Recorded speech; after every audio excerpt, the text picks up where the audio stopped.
Hey, this is Off the Cuff, and I'm Steve from TorahFamily.org. Today I want to start off by reading a familiar verse, Luke chapter 8. A farmer went out to sow his seed. As he was scattering the seed, some fell along the path. It was trampled on, and the birds of the air ate it up. Some fell on rock, and when it came up, the plants withered because they had no moisture.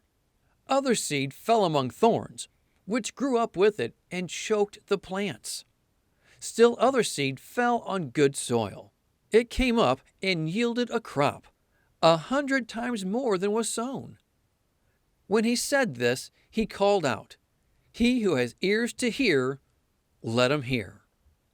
Here we see 4 areas where the seed was sown: along the path, along the rock, among the thorns, and the good soil. The focus of this teaching is going to be on the seed that was sown among the thorns. Now, before we go too far here, let's not forget the closing statement given in this parable. He who has ears to hear, let him hear. This is very similar to that which Yeshua says to the 7 churches. Compare Revelation chapter 2, verse 7.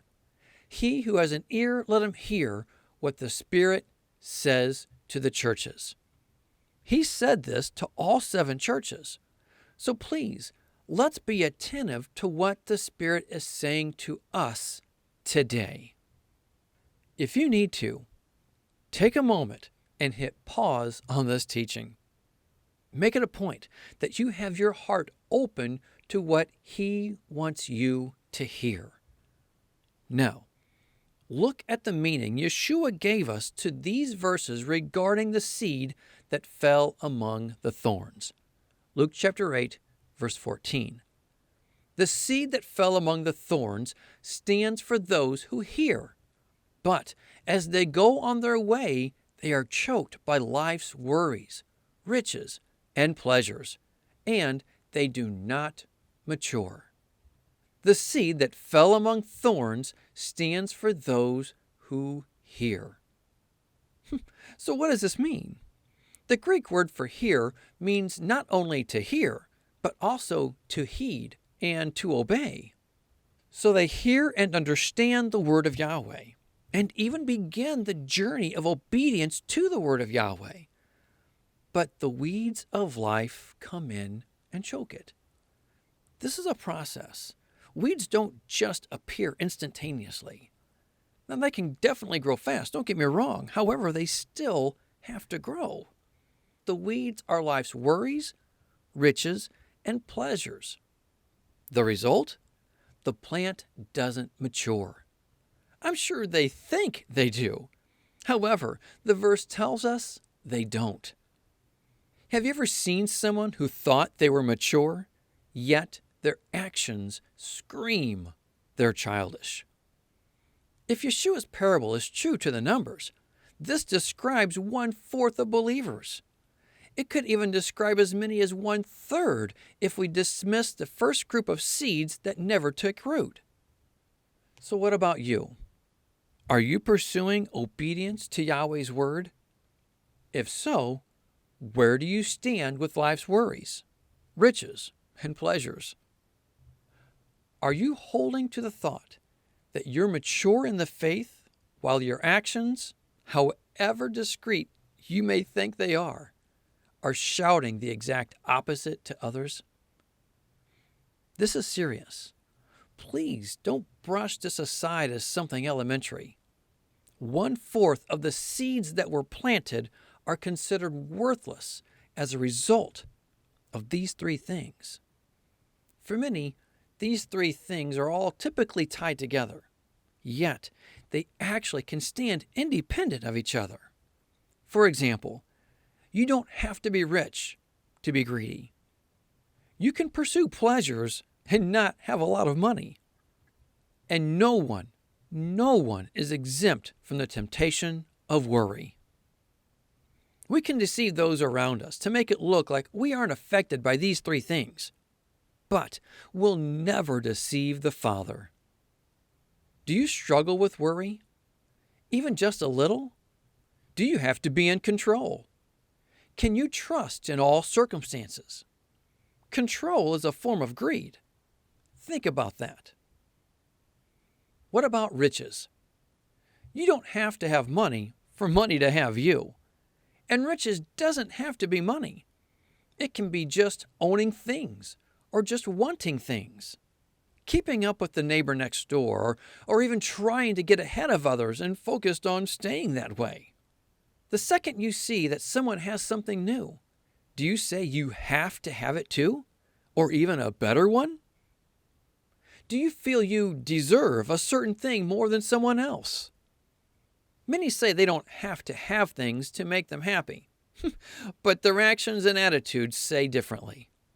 Remember, they're just things. What about the pleasures of life?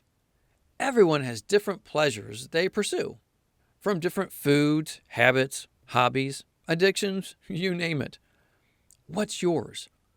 Can you control your lust for these pleasures, or are they controlling you? Again, are you controlling them, or are they controlling you? Do you fall prey to every temptation, or can you stand under the pressure? Pleasure is so temporary and focused on the moment. In fact, all three of these are temporary if you think about it. The thing you are worrying about today will eventually be gone, and then there will be a new situation arise. And once you get the latest thing that you want, there will be another to come, and then another, and another, and then still another. Just because we're pursuing truth, it doesn't mean these things can't choke our life. According to Yeshua, these things make it to where we never mature in our walk with the Father.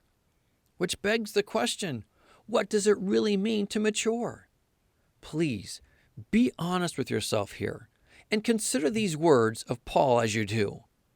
Romans 12. For by the grace given me, I say to every one of you, do not think of yourself more highly than you ought, but rather think of yourself with sober judgment, in accordance with the measure of faith God has given you. Think of yourself with sober judgment. In other words, always keep things in proper perspective. You know, it's so easy to read the scriptures from the perspective that the negative verses are always talking about the other guy. Too often, we set ourselves in a category that believes only the positive verses apply to us. If we start off reading with that mindset, we're making it more difficult for us to hear what the Spirit is saying to us. We're going into it with a preconceived notion that those verses automatically don't apply to us. However, reality says that none of us are exempt from these temptations. None of us. Please, re-examine these verses today and see if the Spirit may be wanting to speak to you on something you may not have been open to before. May we all pursue the Father and not allow ourselves to get entangled in these things that choke our maturity. Let's not think of ourselves more highly than we ought, but when we open the verses, the scriptures are in front of us, let's realize that every single verse, positive and negative, can apply to us at that moment. It's up to us to have a heart and ears to hear what the Spirit is saying. We can't go into reading the Word thinking more highly of ourselves than we ought, because when we do, we will miss out. It's a guarantee. You will miss out if you think of yourself more highly than you ought. And in that time, that moment, you're not maturing. Your faith is then stunted. Your growth is stopped immediately because you're not able to hear. You're constantly thinking of yourself more highly than you ought. You think, oh, that's someone else. That's not me. We can't do that. We cannot think of ourselves more highly than we ought. When we do, we will find ourselves getting entangled in things that will only stunt our growth because we will never be able to hear His Spirit speak to our hearts. Preaching, sorry. Well, that's all I have. Please, think about it. Pray about it. But more than anything, be a doer of the word and not a hearer only. Until next time, Shalom.